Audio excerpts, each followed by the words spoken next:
Stove பற்ற வச்சுக்கிட்டு stove மேலே ஒரு குக்கர் வச்சுருக்கேன். குக்கர் நல்லா சூடு ஏறினதும் எண்ணெய் சேர்த்துக்கிறேன். எண்ணெய் நல்லா காஞ்சதுக்கப்புறமா 2 பெரிய வெங்காயம் எடுத்து கொஞ்சம் கட் பண்ணி எடுத்து வச்சுருக்கேன். இந்த வெங்காயத்தை சேர்த்துக்கிறேன். நீங்கள் பெரிய வெங்காயம் யூஸ் பண்ணலாம், அப்படி இல்லைனா சின்ன வெங்காயம் கூட நீங்கள் யூஸ் பண்ணிக்கலாம். கூடவே கொஞ்சம் கருவேப்பிலை சேர்த்துக்கிறேன்.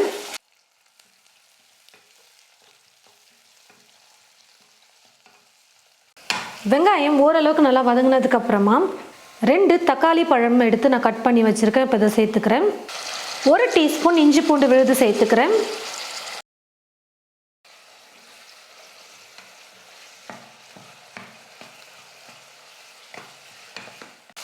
இஞ்சி பூண்டு பேஸ்ட்டு தக்காளி எல்லாம் சேர்த்து நல்லா வதக்குனதுக்கப்புறமா மசாலாலாம் சேர்த்துக்கலாம்.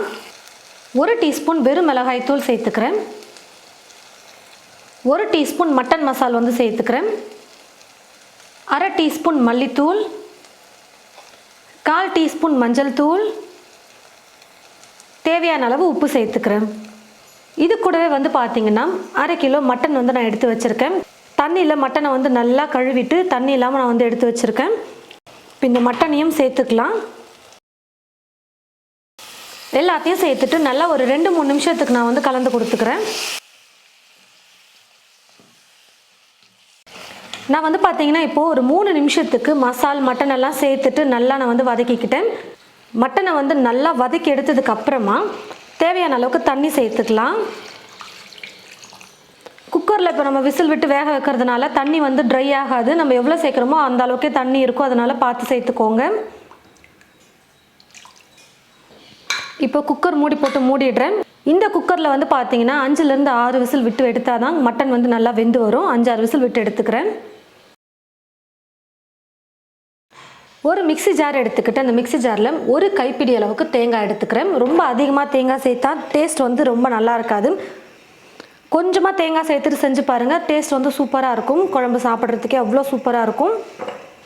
1/2 டீஸ்பூன் சோம்பு, 2 கிராம்பு, ஒரு சின்ன துண்டு பட்டை, 1/4 டீஸ்பூன் கசகசா வந்து சேர்த்துக்கிறேன்.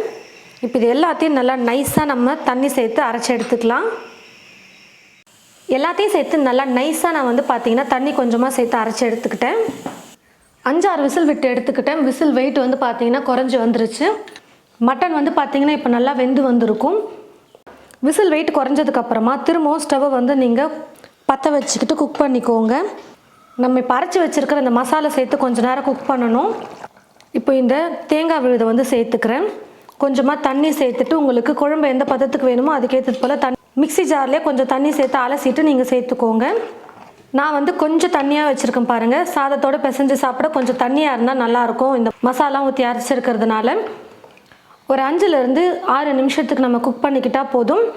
நல்லா கொதித்து கொஞ்சம் குக் ஆகிட்டு வந்ததுன்னா மட்டன் குழம்பு ரெடி ஆகிடும்.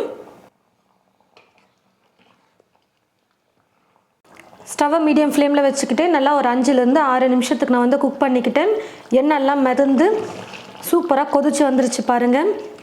கடைசியாக இப்போ இது கூட பொடியாக நறுக்கிய கொத்தமல்லியை கொஞ்சம் சேர்த்துட்டு நான் கலந்து கொடுத்துட்டு ஸ்டவ் ஆஃப் பண்ணிக்கிறேன். நல்லா டேஸ்டியாக மட்டன் குழம்பு வந்து நம்ம ரெடி பண்ணிட்டோம். இதுக்கு முன்னாடி நம்ம சேனலில் வந்து பார்த்திங்கன்னா மட்டன் குழம்பு எப்படி செய்கிறதுன்னு வீடியோ போட்டிருக்கோம். நிறைய பேர் ட்ரை பண்ணிவிட்டு ரொம்பவே சூப்பராக இருக்குன்னு சொல்லியிருந்தீங்க. அந்த மட்டன் குழம்பு வந்து பார்த்திங்கன்னா நம்ம தேங்காய்லாம் அரைச்சி ஊற்றாமல் செஞ்சுருக்கோம் ப்ளைனாக. இந்த ரெசிபியில் வந்து பார்த்திங்கன்னா நம்ம தேங்காய்லாம் கொஞ்சம் அரைச்சி ஊற்றி செஞ்சுருக்கோம். கண்டிப்பாக நீங்கள் இந்த மாதிரியும் ட்ரை பண்ணி பாருங்கள். ரொம்பவே சூப்பராக இருக்கும் மட்டன் குழம்பு.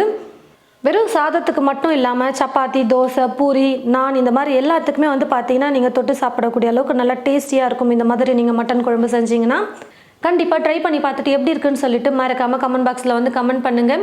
இந்த வீடியோவை மற்றவங்களுக்கும் ஷேர் பண்ணுங்கள். இது போல் நிறைய ரெசிபிஸ் பார்க்க தமிழ் ஃபுட் மசாலா சேனலை மறக்காமல் சப்ஸ்கிரைப் பண்ணிக்கோங்க. கூடவே பக்கத்தில் இருக்கிற பெல் ஐக்கானை கிளிக் பண்ண மறந்துடாதீங்க. Thank you.